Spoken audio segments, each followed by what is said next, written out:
Hello friends, welcome to my channel. I hope आप सब अच्छे होंगे।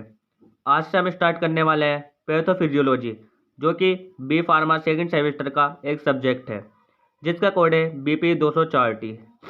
पैथोफिजियोलॉजी स्टार्ट करने से पहले हम सबसे पहले जानेंगे कि पैथोफिजियोलॉजी होता क्या है।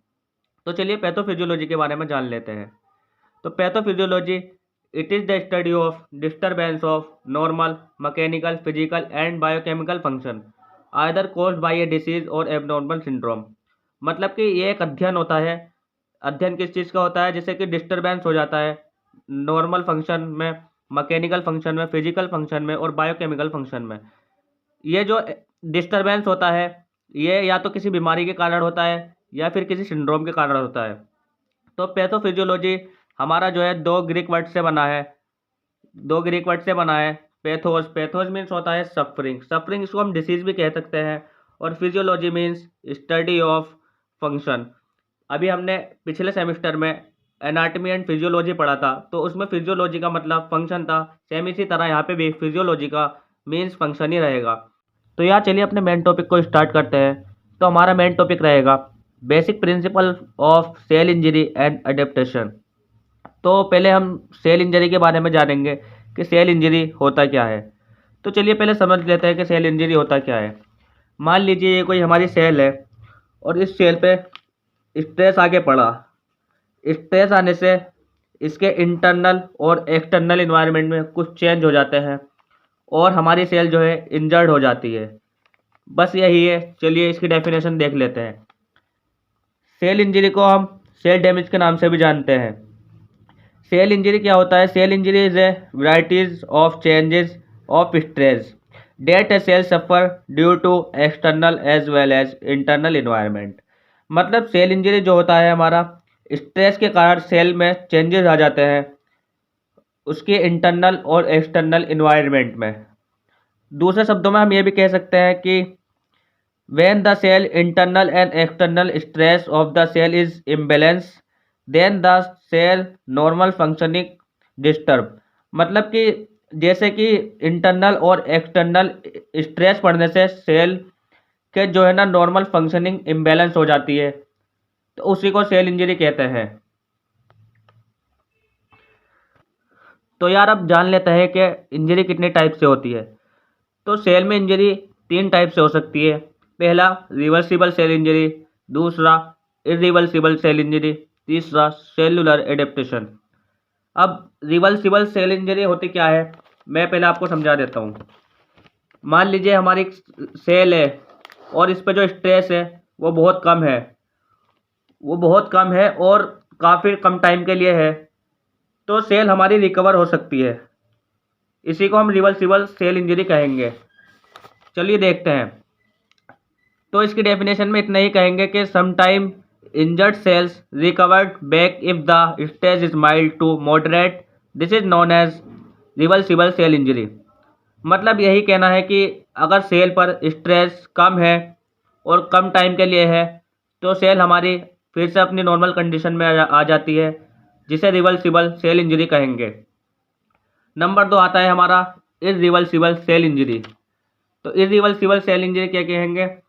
मान लीजिए हमारी सेल पर स्ट्रेस बहुत ज़्यादा है और जिद्दी टाइप का है। मतलब हमारी कोई सेल है और इस पर स्ट्रेस लगा हुआ है और वो बहुत ज़्यादा है और काफ़ी टाइम के लिए है, तो हमारी सेल जब इस पर स्ट्रेस ज़्यादा है तो ये स्ट्रेस सहन नहीं कर पाएगी और इसकी डेथ हो जाएगी। बस तो इसी को इरिवर्सिबल सेल इंजरी कहेंगे। If stress is very severe and persistent then the cell में died, this is known as irreversible cell injury. मतलब यही है कि अगर सेल पे स्ट्रेस बहुत ज़्यादा है और जिद्दी टाइप का है तो सेल हमारी डाइड ही होएगी और वो अपनी नॉर्मल कंडीशन में नहीं आएगी। इसी को हम इरिवर्सिबल सेल इंजरी कहेंगे। तो चलिए अपने थर्ड पॉइंट के बारे में भी डिस्कस कर ही लेते हैं। थर्ड पॉइंट है हमारा cell adaptation. Some cell adapt to the changes when there is increased functional demand and then revert back to normal condition if stress is removed. This is called cellular adaptation. चलो पहले इसको समझ लेते हैं क्या होता है। कुछ टाइप की सेल होती है हमारी कुछ टाइप की जो सेल होती हैं इसके ये अनुकूल होती हैं, स्ट्रेस आया इन पे, ये स्ट्रेस को सहन कर जाती है। सहन करने के बाद इनमें फंक्शनल डिमांड बहुत बढ़ जाती है। जब इनमें फंक्शनल डिमांड बढ़ जाती है, अगर इनके ऊपर से स्ट्रेस हटा लिया जाए तो ये फिर से अपनी नॉर्मल कंडीशन में आ जाती हैं। इसी को हम सेलुलर अडेप्टेशन के नाम से जानते हैं। तो चलिए सेल इंजरी के कारणों के बारे में थोड़ा डिस्कस कर लेते हैं। Cause of cell injury, there are various cause of cell injury. मतलब सेल इंजरी के बहुत सारे कॉज हैं, उसमें से हम कुछ मेन कॉज पढ़ेंगे यहाँ पर। Number 1 hypoxia and ischaemia. Number 2 physical agent. Number 3 immunological agent. Number 4 chemical agent. Number 5 microbial agent. Number 6 psychological factor. Number 8 nutritional factor. और नंबर लास्ट पढ़ेंगे जेनेटिक फैक्टर। तो सबसे पहले फैक्टर के बारे में, इनके बारे में थोड़ा थोड़ा डिस्कस करेंगे, थोड़ा थोड़ा जानेंगे। तो चलिए सबसे पहले फैक्टर के बारे में जान लेते हैं, hypoxia and ischaemia. Hypoxia one of the most cause of cell injury. 90% case में जो सेल इंजरी होती है वो हाइपोक्सिया के कारण ही होती है। हाइपोक्सिया मीन्स होता है डिक्रीज इन ऑक्सीजन, मतलब कि जहाँ पर ऑक्सीजन की कमी होगी वहाँ हाइपोक्सिया होता है। इसेमिया हाइपोक्सिया से अलग होता है और इसेमिया के अंदर लॉस ऑफ ब्लड फ्लो होता है। इसेमिया फास्टर इंजरी कॉज करता है, किससे? हाइपोक्सिया से। तो चलिए इसका एक एग्जाम्पल देख लेते हैं, मायोकार्डियल इसेमिया। मायोकार्डियल इसेमिया के अंदर जो होता है रिड्यूस ब्लड फ्लो होता है एंड ऑक्सीजनेशन ऑफ हार्ट होता है। मतलब यहाँ पर दोनों काम हो रहा है, रिड्यूस ऑक्सीजन हो रहा है और रिड्यूस ब्लड फ्लो हो रहा है मायोकार्डियल इसेमिया के अंदर। चलिए दूसरा पॉइंट डिस्कस कर लेते हैं, फिजिकल एजेंट।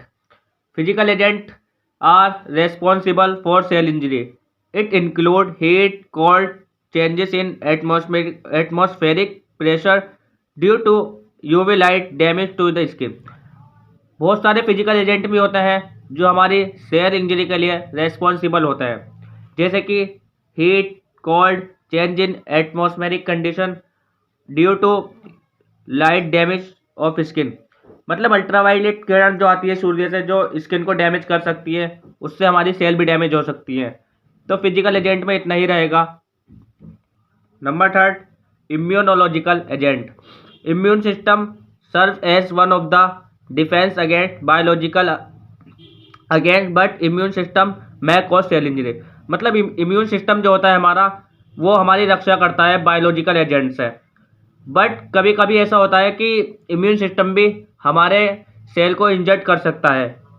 तो इसका एग्जाम्पल देख लेते हैं, thyroid damage cause by antibodies.